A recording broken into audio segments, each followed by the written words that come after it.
Loss Awareness Week, it gives us an opportunity actually to reflect and take a little bit of time to look at what we can do. 1 in 5 of those who we asked who experienced baby loss took time off due to the loss itself and didn't actually tell their employer the real reason for it. There's this huge taboo out there still with miscarriage and baby loss. Everyone, it's important to know, is different, and everyone deals with it in a different way.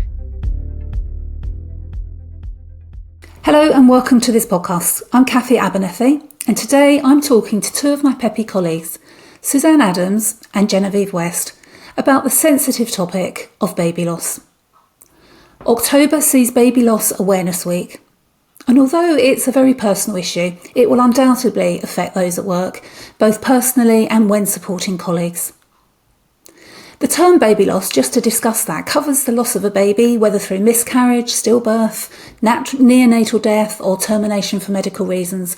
It might be very early stages of pregnancy, or it could be quite late on. So first of all, I'd like to introduce my guests. Genevieve and Suzanne, would you like to just give a brief introduction to yourselves and also a little bit about your backgrounds? I'm Genevieve, I'm the lead practitioner for the baby service, and I've been a midwife now for 12 years. So before I joined Peppy, I obviously worked in the NHS and rotated between a standalone midwifery-led unit and a consultant-led unit, and getting sort of a lot of experience between all the different areas of midwifery. So through all that, I guess the main area of interest that came to me really was maternity triage and early pregnancy care and support. Which kind of where it led on to finding Peppy, really. So that's a little bit about me. I could go on for days, but Suzanne, over to you. Thank you, Jen. So I'm Suzanne, and I'm a practitioner here at Peppy, and a large part of my role is to help support users who are experiencing fertility struggles and early pregnancy loss, such as miscarriage.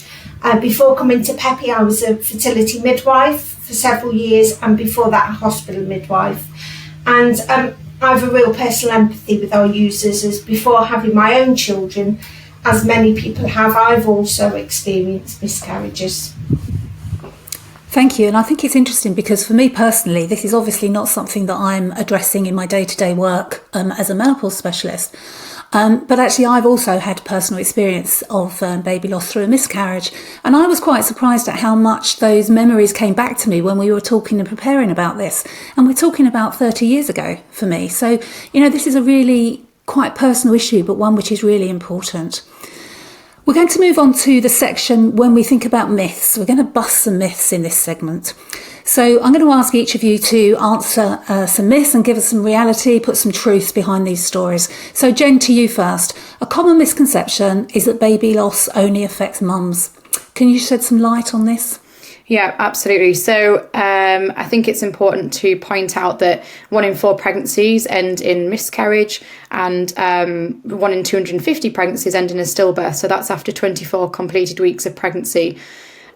So I think obviously Suzanne and both you, Kathy, have kind of highlighted that today we've got 3 of us here and all 3 of us have had miscarriages. So that 1 in 4, it's huge. So actually, yes, it does affect the person having the miscarriage, but it has a huge impact on the people that are around them as well. Suzanne, do you want to add anything to that? Yeah, of course. So, like we've pointed out, I think it's really important to remember that miscarriage can affect as many as 1 in 4 pregnancies, and stillbirth, which is classed as the loss of a baby after 24 weeks of pregnancy, affects around 1 in 250. And these figures tell us that baby loss impacts more people than perhaps we appreciate, especially when you add in partner too. So a pregnancy loss, it's likely to affect anyone with a relationship with the person who has suffered the physical loss. So obviously their partner, of course, but perhaps they also have other children to consider, parents or family members and friends who may all grieve with them, or even be reminded of their own experience of baby loss, or perhaps they're pregnant themselves. And when we look at research, we've seen that around 1 in 3 women can have symptoms of post-traumatic stress disorder or PTSD after miscarriage or ectopic pregnancy, which of course is another type of baby loss. and 1 in 4 can experience symptoms of moderate or severe anxiety. So with partners, we sometimes feel that they have to hide their own feelings to be strong for their partner, often not addressing their own grief. And again, research has shown that up to 1 in 12 partners can suffer with PTSD, especially when we add in, a medical complication at the time. It's possible they feel guilty that they're not the one who's experienced the physical symptoms.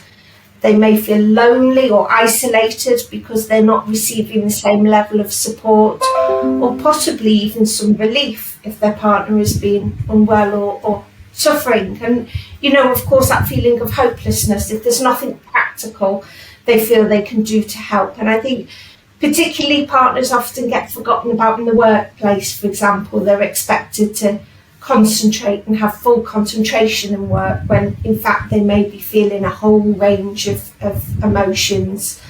And the impact on their existing children as well, especially if a baby loss occurs later on in pregnancy, can be huge as well. They've been expecting their mum to have a baby soon, and so they start to build thoughts and feelings around how this may affect them, and maybe even around mortality for the first time. So yes, in answer to your question, absolutely there is a broader impact to baby loss, almost a ripple effect that can extend out to family, friends and colleagues. And for some, they not only have their own emotions to process, but perhaps also have the emotions of their dependents as well, so their children, partners. Thank you, Suzanne. You certainly painted a picture there to help me understand how wide this is. Jen, I'm going to come back to you, if that's okay. There is a expectation that baby loss is something that people at work will get over and actually not need a lot of time off. We've heard of some of the emotional effects that Suzanne's discussed, and also the impact on the family, on the partner and on other children. Do you want to add anything about the impact, particularly at work, and how the situation at work is impacted by somebody with baby loss? So the impact on baby loss in the workplace can be huge. It can be in the short term or it can be in the long term. So interestingly, here at Peppy, we did some of our own research and actually found that employees really do want and need more support from their employer, and they're just not getting it. So in fact, 37% of people questioned didn't feel like they received adequate support from their employer, and 48% would have liked to have received more support than they did. But there obviously needs to be a significant shift in employer perceptions to make this more of a reality in the workplace. And the fact is that 1 in 5 of those who we asked who experienced baby loss took time off due to the loss itself and didn't actually tell their employer the real reason for it. And there's a huge taboo out there still with miscarriage and baby loss that is ongoing in the workplace. So it's not just a case of people get over this. It can be that it comes up a lot later in their life, or it can be that people want to deal with it there and then and move on and move forward from that. So I think everyone, it's important to know, is different, and everyone deals with it in a different way. But equally, I think just opening up the taboo that's currently there with baby loss will really help to kind of get rid of that stigma and get rid of that the reasons that people aren't sharing this amongst the workplace. Things that can really affect things in the workplace, that would be anniversaries, possible due dates that people have to try and have that hurdle across. Looking at some of the long-term effects of baby loss can include traumatic stress disorder, depression, anxiety, which are just a few of the things that people can suffer from baby loss. Some people may need some time off initially to physically heal from a miscarriage and a loss, but equally it might occur, like I said, further down the line in terms of different mental health and mental well-being support. And actually, interestingly, a study in the US recently found that people who had experienced a stillbirth or neonatal death, so that would be later on in the pregnancy, were actually 4 times more likely to have depression, and were 7 times more likely to have post-traumatic stress disorder, which it has a huge impact in the workplace. Of course it does. Here at Peppy, we found that 55% of people said their mental well-being was negatively impacted due to baby loss, which is obviously over half, which is shocking and completely understandable. But yeah, anything that we can do to raise that awareness in the workplace and help to reduce the stigma is beneficial. And you use the word taboo, and it is difficult to talk about, but I think sometimes it's well-intended taboo, if you like. It's this misconception that we don't want to be stirring things up when people come back to work. You know, in your experience, what is and isn't appropriate to say to somebody that you know has experienced baby loss? You know that it's sensitive, you don't want to make things worse, but what should we be saying? I think the most important thing you can do is to acknowledge someone's grief. Sometimes a lack of familiarity or even feeling self-conscious can make it really hard for co-workers and managers to feel like they know what to say. It may also be a colleague that you don't have a close working relationship with, and of course this is going to make it hard too. You can absolutely say things like, "I'm sorry for your loss," and it's fine to say, "I don't know what to say. Please know I've been thinking of you," or "let me know if there's anything you need."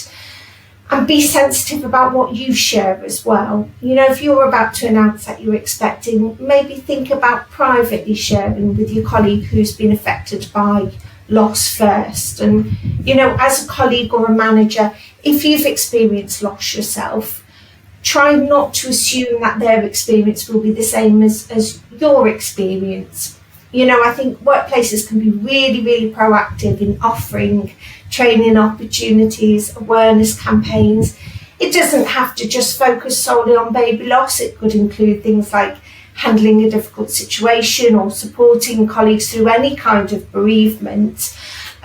You could think about having employee representatives or gaining support from registered charities that offer workplace education, such as the Miscarriage Association and Tommy's. And we found in our own research that company loyalty and, you know, employees reconsidering their desire to stay with a company are two ways in which a relationship between an employer and an employee can be broken down after baby loss. And, you know, interestingly, almost half of individuals we surveyed said they didn't feel comfortable talking to their employer about baby loss. And this is absolutely why we want to raise awareness and encourage companies to expand their understanding of baby loss and how it can and does affect people in the workplace. Thank you. And Suzanne, some employers offer paid sick leave, others offer bereavement leave after baby loss. Is the distinction an important one? Possibly the first thing to point out is that it does depend on what type of baby loss you've suffered as to what entitlements you have. So those who suffer a stillbirth, which is the loss after the 24th week of pregnancy, will have more entitlements than those who suffer a miscarriage, which is the loss before the 24th week of pregnancy, though we know that most miscarriages happen in early pregnancy. If you need time off for physical or emotional healing after early pregnancy loss or miscarriage, as with normal sick leave, you can self-certify for up to a week. But after that, you would need a note from a GP or a doctor to extend this time.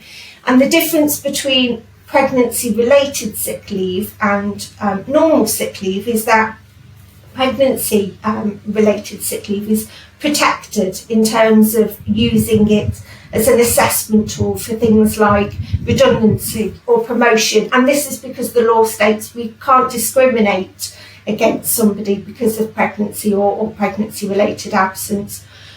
Obviously, if you don't want to disclose the nature of your time off to your employer, then this may mean that you're unable to declare it as pregnancy-related sickness, obviously. And if that period of time, with miscarriage and early pregnancy loss, if you don't feel it's long enough or you're not entitled to sick leave, then your company may be able to suggest a period of annual leave or unpaid leave or possibly even compassionate leave if applicable.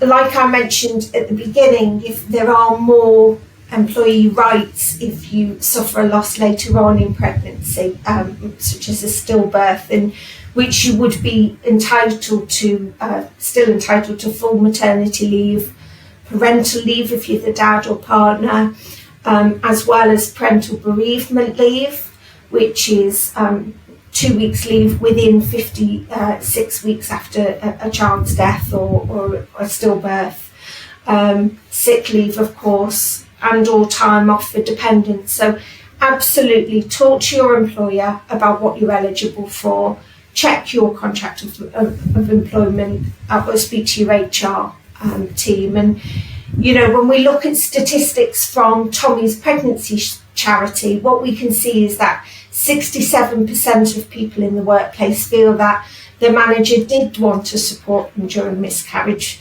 stillbirth, or losing their baby shortly after birth, which is really reassuring. But 69% said that their manager didn't actually know what to do to provide that support. So this is where having things like clear pregnancy policies and considering training resources from registered charities that offer workplace education, such as mentioned, the Miscarriage Association and Tommy's, come in. I think that's really interesting, because I think people like me really don't always realise that the type of leave that you're entitled to within an organisation is actually a regulatory requirement rather than just, you know, the compassion of the company. And I think that that's a really important note that you've made about if you can be open about if it is pregnancy related and the type of leave that you want to have. I think that is good. Let's move on to our real life story. Jen, I know that it's a delicate area, it's a sensitive topic, but people do like and do value listening to stories which are from real life stories, and it can help us to build a picture, an understanding and some empathy. Are you able to share a story about somebody which really shows the challenges that people have in the workplace following baby loss? Yeah, this is a story actually from one of my colleagues, so when she was looking after somebody. So the patient had some bleeding in early pregnancy, around about 8 weeks, which is, you know, quite a fairly common time to have bleeding if it's going to happen in pregnancy. She went into the unit and had a scan which did show a potential miscarriage. However, the pregnancy wasn't developed enough to be diagnosed as such. So the patient was advised to return for a repeat ultrasound in another 1 to 2 weeks' time, as per sort of usual guidance. And when the patient returned, the pregnancy had grown slightly, but again, not enough to confirm for certain what the outcome of the pregnancy was going to be. And so again, another scan was repeated for a further 1 to 2 weeks down the line. Now, when the patient came back and had that repeat scan, the pregnancy, it was confirmed that there was no further growth and that a miscarriage has happened, a silent miscarriage has happened. And the patient decided at that stage to have conservative management, that means allowing the miscarriage to happen naturally over time. And because of this, we're normally allowed a couple of weeks to see if a miscarriage will complete itself naturally in that time. When they returned a couple of weeks later, they were still having a positive pregnancy test and hadn't shown any signs that they had fully miscarried. So they then decided to have medical management of miscarriage, which involves taking medicines to help induce bleeding and induce a miscarriage. And sadly, this also didn't work. So finally, they decided they were encouraged to have what we call a surgical management of miscarriage, which is an operation. And by sharing this story, I suppose what we're really trying to highlight is that actually how long miscarriage or pregnancy loss or pregnancy complications can actually go on for. You know, often we think a miscarriage is a quick process, but sadly it's not always. And of course this does have an impact on work. You know, this whole process took around about 9 weeks from the first scan, and of course in that time it's going to affect their ability to work, it's going to affect how they are at work, and it's going to affect obviously how much time they need off for attending things like appointments, scans, treatments, and then obviously some time at the end to physically heal and to grieve. So it's just to highlight how long it can take and actually how much of an impact baby loss can have, even in those early stages of pregnancy. And now, it's not to say that everybody is going to want that whole period of time off. Some people like to use work as a little bit of a distraction as well, but it's finding what's right for that individual, and as an employer to help support them as much as you can and in whatever means that you can as well. That's interesting, because it's often those early stages when actually you haven't yet told your work colleagues that you're even expecting a baby. So when you have to have time off or time out, it can be quite difficult to have to raise that just when you're going through all that pain and emotion yourself. I'm going to move on, Suzanne, to our quickfire round. So this is a round where I am going to press you for quite quick answers. In one sentence, why is it crucial that employers recognise and support baby loss awareness? So I think we're conditioned to think that taking time off for physical ailments is allowed, but actually working through emotional or mental difficulty isn't. So whether you need support for kind of physical or emotional healing, I think employers can go a long way in giving a sort of permission for their employees to show that they need support. Grief rarely goes away. Sometimes we can hide those feelings for a while, but they might come back again at another time. And I think, if you really want the best from your workplace, then take some time to understand the real and possibly long-term impacts of baby loss. What we do know is that good support in the workplace really does make a difference. Can I pin you down to maybe 3 immediate actions that workplaces could take, particularly now during Baby Loss Awareness Week, but also in the other 51 weeks of the year as well? Baby Loss Awareness Week, it gives people a good opportunity really to reflect and think about how they can help. And so I would say 3 key things are: develop a good and transparent pregnancy policy, which includes pregnancy loss and miscarriage. Think about training your managers and staff in bereavement support and in signposting to organisations which can help support your employees. And take some time to think about how you as a company can be more proactive, perhaps by touching base with them more often. Can you make provisions for working from home or flexible hours in case they're having a tough day? Going back to this survey that we did, we found that the most beneficial forms of support were highlighted as paid time off following baby loss, flexible work arrangements, and remote access to emotional support and counselling. Good 3 tips, thank you. I'm going to move into our section where we think about a case example, really, somebody who's actually experiencing baby loss or has experienced it. And I'm going to make this, in this instance, a man, James, project lead in a tech firm. He comes back to work after he and his partner have experienced baby loss. The company has a grief leave policy, but he finds himself completely overwhelmed because the work has built up. Nobody's done his work while he's been away. And at the same time, he's grappling with his emotions and the need to support his partner at home. So imagine that you're part of James's immediate team. He's obviously in a difficult spot because he's got all that personal stuff going on, but also his work is beginning to pile up as well. So from your viewpoint, how should the team at work handle this delicate situation? So I think there's several ways they could help make it an easier experience for him. So, obviously open communication.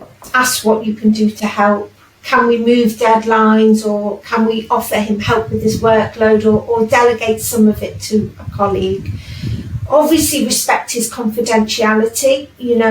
Actually, is he happy for his team to know? And keep his personal information protected as well. It really goes a long way to have regular check-ins with somebody who is struggling. This shows support, it shows empathy. And going back to thinking about whether we can allow flexibility, flexible hours, working from home perhaps. There may be times where he needs to be with his partner. And it's fine to think of external organisations as well, or occupational health. So does your company have access to, say, occupational health or an employee wellbeing scheme that you can refer him on to. And do make sure everyone's roles and responsibilities are clear. As we've mentioned, we know that both managers and employees feel happier if there are clear policies where everybody's roles and responsibilities are understood. And again, this is where a good pregnancy policy is helpful. And back to basics, be kind and considerate. Some of the more common effects of grief are things like difficulty sleeping, finding it hard to concentrate, not wanting to be around people, feeling lonely or irritable. And of course, this can be really difficult to manage whilst you're at work. Yes, thank you. I think you've painted a picture there where you've given us, I mean, I can understand how James is feeling there, but equally you've given us some actionable steps as well that an organisation and managers can do alongside him. Thank you so much to both Suzanne and to Genevieve, but I'd like to just have a bit of a recap. And Suzanne, I'm going to bring you in on some of this as well to just go over some of what we've talked about and reflect on really. And the first thing, some of those statistics that you've given us today, maybe take us a little bit by surprise. 48% of people in the workplace would like more support around baby loss. I'm sure there's a lot of actions going on, but we need a bit more as well. And I think you mentioned the Tommy's research, 67% felt that their managers did want to help. So it's not lack of will, it's just they didn't quite feel comfortable or didn't know how to help. So I think that's really good.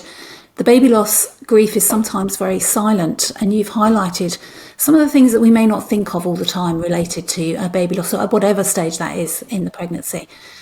And you helped us to talk with Jen about how workplaces do play a crucial role in supporting those who are experiencing baby loss, not just the mother, but also relatives and family and colleagues as well.